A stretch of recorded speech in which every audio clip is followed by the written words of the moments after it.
Tan Sri, sila. Saya gunakan PowerPoint. Ya, sila. Oh. Bismillahirrahmanirrahim. Assalamualaikum warahmatullahi wabarakatuh. Saudara pengurusi, saudara rakan panel yang saya hormati, datuk-datuk, saudara yang saya hormati sekalian. Saya diperkenalkan sebagai orang korporat. Jadi saya akan kupas tajuk ini dari segi sudut korporat. Orang korporat ni tak pandai sangat sebenarnya nak berhujah, berdebat dan sebagainya. Jadi saya agak minta bantuan akan menggunakan PowerPoint. Dan satu lagi, apabila diperkenalkan sebagai orang korporat ni, maklumlah lidah Melayu kadang-kadang mudah tergelincir. Jadi mudah korporat tu kita sebut keparat. Tapi hati-hati sebab kadang-kadang ini yang berlaku di dalam sistem bisnes yang diterajui oleh korporat di negara kita. Ini yang banyak berlaku, yang menyebabkan kezaliman, penganiayaan, lupa keadilan dan sebagainya. Dan ini yang saya nak cuba bincangkan bersama pagi ini. Tajuk yang diberilah bagaimana ekonomi Islam mampu kawal pasaran. Saudara sekalian, pada saya yang lebih penting soalannya bukan ini penting, tetapi mungkin elok kita lihat daripada satu perspektif lain. Persoalan mungkin yang lebih relevan, yang orang Melayu, umat Islam majoriti di negara kita perlu tanya, bagaimana tentukan agihan harta, iaitu sumber kehidupan dan kekayaan, sumber rezeki, ya, dapat kita dapat menjamin pendapatan lebih tinggi generasi depan majoriti warga Malaysia. Ini dia secara praktiknya apa yang harus kita sama-sama perjuangkan supaya ekonomi itu bukan sahaja dipegang majoritinya oleh orang lain. Saya bukan nak supaya kita benci dan malahkan orang lain, tidak. Syukur alhamdulillah orang lain telah maju ke depan. Kalau tidak, negara kita lebih rendah tahap ekonominya daripada ini. Tapi tiba giliran masanya majoriti Muslim Melayu ke depan bangkit menerajui ekonomi. Apa dia halangan-halangannya? Ini yang perlu kita sama-sama. Dan apanya kesannya daripada apa yang berlaku hari ini, ya.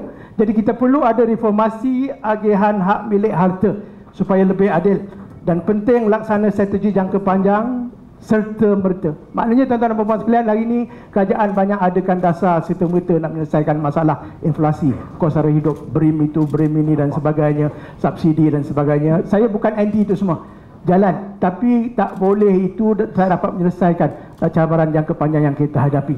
Ya, kalau kita dah bagi subsidi banyak mana pun, besok duit tak cukup, habis subsidi, kita juga ditakut lama. Jadi ini yang paling penting ialah tumpu kepada macam mana nak meningkatkan pendapatan ramai-ramai. Dan Islam dah jelas dalam perkara ini.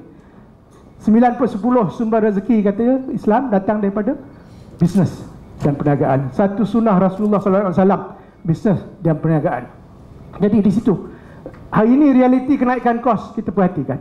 Kos sara hidup tinggi bukan fenomena inflasi sementara. Benda ni bukan sementara. Boleh ditangani dengan subsidi, tak boleh ditangani dengan subsidi. Tak cukup, duit macam mana banyak pun tak cukup untuk mengatasi. Jadi subsidi bukan jawapannya.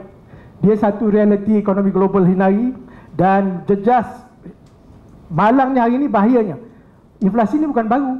Kos sara hidup dah naik, tapi dia lebih mendadak kali ini sehingga kelas menengah di Malaysia pun terjejas. Dan lihat sejarah perkembangan bangsa-bangsa di dunia, apabila kelas menengah terjejas kepentingannya, kedudukan ekonominya, mereka akan memberontak. Banyak revolusi bermula bukan kerana orang miskin lemah. Apabila macam kita semua ni, sebagian besar daripada kita mungkin, ya, selain daripada ada yang mungkin rendah pendapatan, tapi middle income group, implikasi politiknya besar. Jadi kita perlu reformasikan strategi kita yang ada. Segera laksanakan strategi tingkat pendapatan rakyat. Semua orang cakap ini, tapi kita tak nampak kekesanannya selama ini, ya. Kalau ada pun gap, jurang antara yang pendapatan tinggi, pendapatan rendah semakin melebar. Jadi perlu strategi tingkat pendapatan rakyat, tapi bukan dengan cara subsidi. Itu cabaran. Kenapa strategi tingkatkan pendapatan penting? Perhatikan tuan-tuan dan puan-puan saudara sekalian, ya. Kos sara hidup naik ni bukan masalah kepada orang kalau pendapatan tinggi.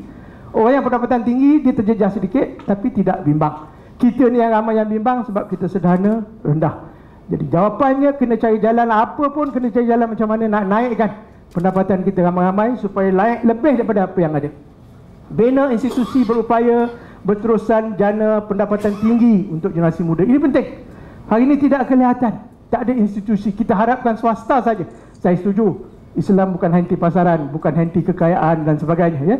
Pasaran bebas penting. Tetapi pasaran bebas pun ada juga bahayanya. Sebab hari ini yang berlaku di negara kita, yang kaya makin bertambah kaya, yang miskin tinggal ke belakang. Ini yang kita hadapi masalah ini di seluruh dunia Islam. di seluruh dunia sekalipun, ya, lebih-lebih lagi dalam negara Islam. Jadi perlu ada strategi, dan strateginya perlu berdasarkan kepada bisnes dan korporat. Di negara-negara maju pun yang paling ke depan bisnes dan korporat. Yang kita tak nak ialah bisnes dan korporat. Ini yang kita. Jadi macam mana nak kita atasi, nak hilangkan soal kekeparatan bisnes tadi, ya. Maknanya pertama-tamanya saya nak ulang sekali lagi, ya, business driven, bukan government driven. Dari sejak kita merdeka selama ini government driven. Sampai hari pun kerajaan fikirkan nak masuk. Saya setuju dengan tadi Saudara Wan Saiful tadi mengatakan bahawa kerajaan jangan masuk campur. Hari ini lantang suara the government has no business to be in business. Tetapi kita jangan pula sampai lupa peranan kerajaan untuk menseimbangkan kedudukan ekonomi kita. Jadi perhatikan saudara sekalian, salah satu statistik saya nak sebut, gaji sebenar pekerja swasta ini, pekerja kerajaan okey, rata-rata tinggi. Antara tahun 2007 hingga 2010 bertambah hanya 2.4% tahun setelah tolak inflasi. Maknanya hampir tak ada kenaikan gaji. Kita kata 2020 nanti kita nak supaya gaji kita naik melambung taraf negara maju. Tapi hakikatnya kebelakangan ini tidak menyerupai apa yang kita hajatkan. Sebaliknya, purata margin untung korporat swasta melambung. Property developer sebahagian besarnya bukan Muslim dan majoriti, penduduk majoriti. Kecil golongan ni, korporat ni. Hartanah 45.3% profit margin dia, gross profit margin dia. Dan peladangan 30%, bank 51%. Yang kaya bertambah kaya, yang miskin ketinggalan. Harta kekayaan dihimpun, dikumpul dalam organisasi korporat, sebahagian besarnya milik swasta, sebahagian besarnya bukan daripada kalangan majoriti, terutama daripada kalangan Melayu dan umat Islam. Ini cabarannya, ya. Jadi kita perlu ada reformasi. Kita sebut reformasi, transformasi. Sebenarnya pada saya tidak berkesan, tak nampak impaknya. Perlu buat cara lain. We just cannot do more of the same. Kalau kita ulangi apa yang kita buat sejak mereka, tak ada perubahan, ya, sampai bila pun kita tak dapat selesai masalah ini. Kita kena basmi monopoli tadi. Monopoli pernah disebutkan, kuasa ekonomi. Pada saya monopoli bukan saja dalam istilah yang disebut oleh saudara Wan Saiful tadi, ya. Monopoli dari konsep ekonomi. Monopoli yang kita kena basmi yang lebih penting ialah macam main game monopoli. Kita biasa main, kan? Kalau 4 orang main, berapa orang boleh menang? Seorang. Macam mana nak menang? Cepat-cepat beli harta, banner hotel yang warna merah tu. Kemudian kalau kita orang Islam main, doakan kawan-kawan kita masuk hotel tu. Bukan nak bagi dia makan, tidur, selesa. Apa tujuannya? Nak sembelih dia, besok dia kena bayar bil, bankrupt dia. Nak bankruptkan dia. Ini sistem yang kita amalkan hari ini. Dia menzalimi. Yang kaya bertambah kaya, bolot semua. Kemudian ada jail tak dalam monopoli? Ada. Apa buat? Bayar RM200, rasuah RM200, lepas keluar masuk, bolot lagi, bankruptkan lagi orang lain. Ini sistem yang kita amalkan hari ini. Yang ini yang nak kita basmi, ya. Jadi kalau dalam konteks sistem ini, tuan-tuan dan puan, kalau kita tak selesaikan pangkal ini, sampai bila pun subsidi tak cukup, curah air seperti mencurah air di daun keladi. Curahlah segala subsidi, ya, sampai bila habis. Lama bankrupt seluruh negara. Ini yang kita bimbang. Hakikatnya ini yang berlaku pembangunan ekonomi Malaysia. Saya nak tunjuk kartun ni, senang, Lat aja cakap, bukan saya, ya. Ini pembangunan di Malaysia, di mana Melayu dan umat Islam duduknya. Tengok, sebenarnya ada Lat tunjukkan di situ. Tu dia. Tengok perhatikan apa jadi pada rumah Melayu majoriti ni. Bukan saja Melayu, Bumiputera dan juga Cina, India yang miskin pun duduk dalam rumah itu. Apa berlaku pada rumah ni dalam sistem pasaran bebas? Kuasa monopoli tadi, ya, habis, menolak, meminggirkan semua. Ini bukan saja berlaku di Malaysia, seluruh dunia, sebab sistem kapitalis ni memang asasnya zalim. Jadi kita kena cari alternatifnya, ya. Dan Islam jelas menyatakan jangan dibiarkan harta kekayaan itu berputar di kalangan orang kaya, di kalangan kamu. Dasar ekonomi baru pun dahulu, kenapa kalah, tewas, ke tepi? Kompromi politik, ya? Liberalisasi. Itu sebab saya bimbang sikit tentang kalau pasaran terlalu bebas dan terlalu liberal. Kesan dasar liberalisasi apa kesannya? Antara punca utama peminggiran majoriti Melayu, Muslim, Bumiputera, Cina, India miskin di negara kita. Saya tunjukkan satu lagi, kartun light. Kebocoran dan ketirisan hak milik dan kepentingan semua orang golongan marhaen ni, golongan berpendapatan rendah, golongan miskin. Apa puncanya? Inilah dia. Dasar-dasar kerajaan kita selama ini heboh, ya, gempak dengan bunga mangganya, kompangnya, TV-nya keluar nak melepaskan anak ikan. Projek ni lah seolahnya untuk Tapi Lat kata perhatikan, itu atas saya bukan main cantik, kompang bunga mangganya, heboh sana sini, keluar sok khabar dan sebagainya, termasuk sinar harian. Tapi Lat kata tengok, tunggu, tengok apa berlaku bawah air bila anak-anak ikan tu dia lepaskan. Mana pergi anak-anak ikan tu? Itu dia. Dan biasanya yang besar ni siapa?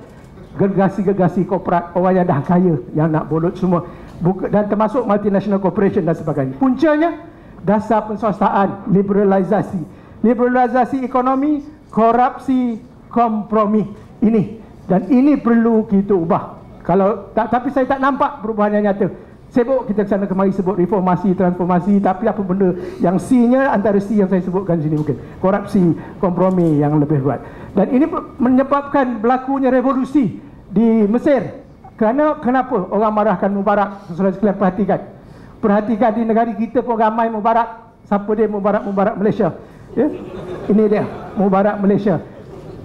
Orang Melayu yang buruk dan rakus, Melayu buruk rakus, you cantum menjadi Mubarak. Itu dia. The ugly Malaysia. Yang kaya, tidak semua yang begini, tidak semua yang ugly.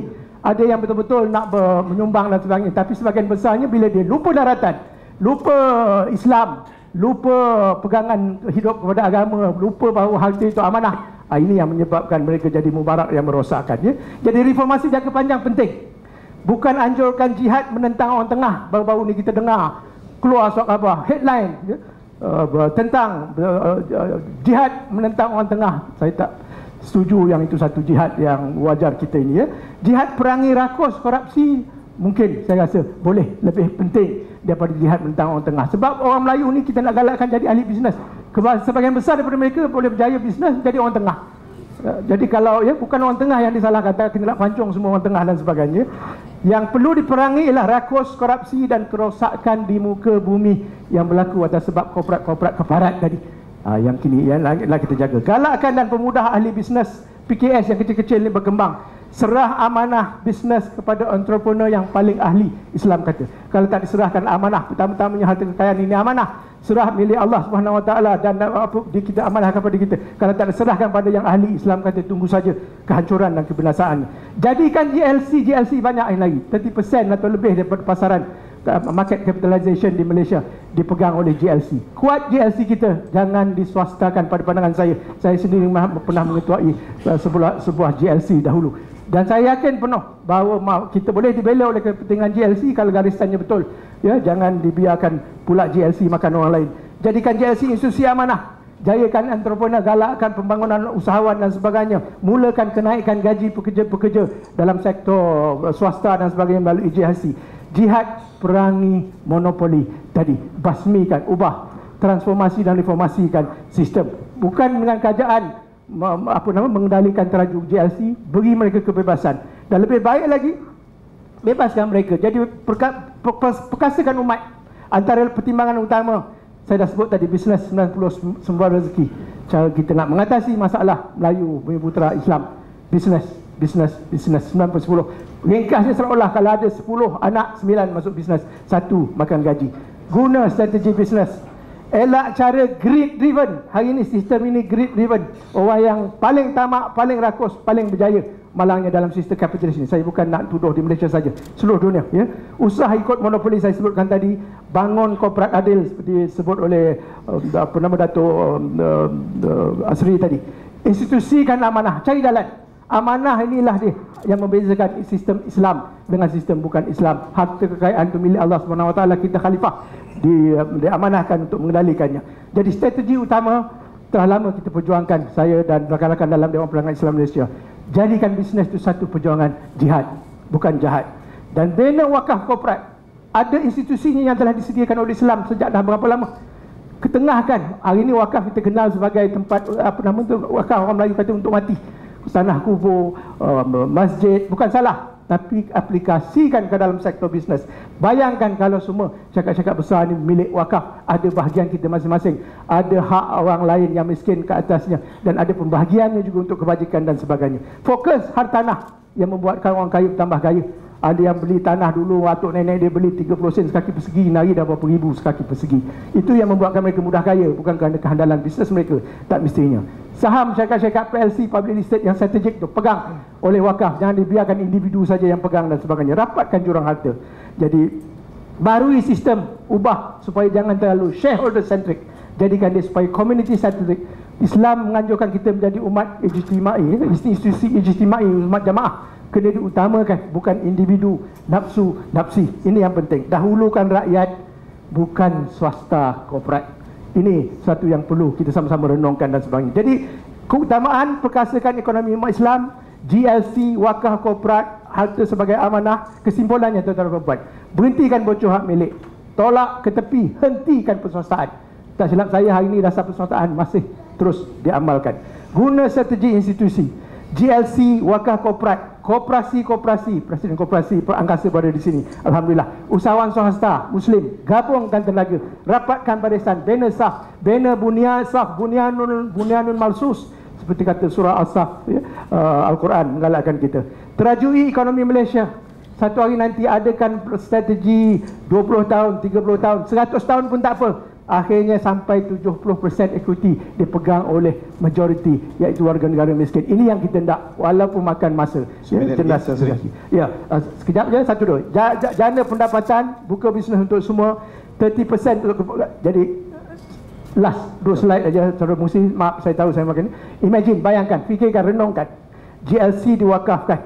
Saya selalu sebut kalau boleh PKNS, Johor Corporation, Felda Global Venture, kalau diwakafkan, insya-Allah mereka dapat pelihara kepentingan generasi akan datang kita. Universiti ini banyak yang in trouble, cari jalan, pulihkan semula, wakafkan.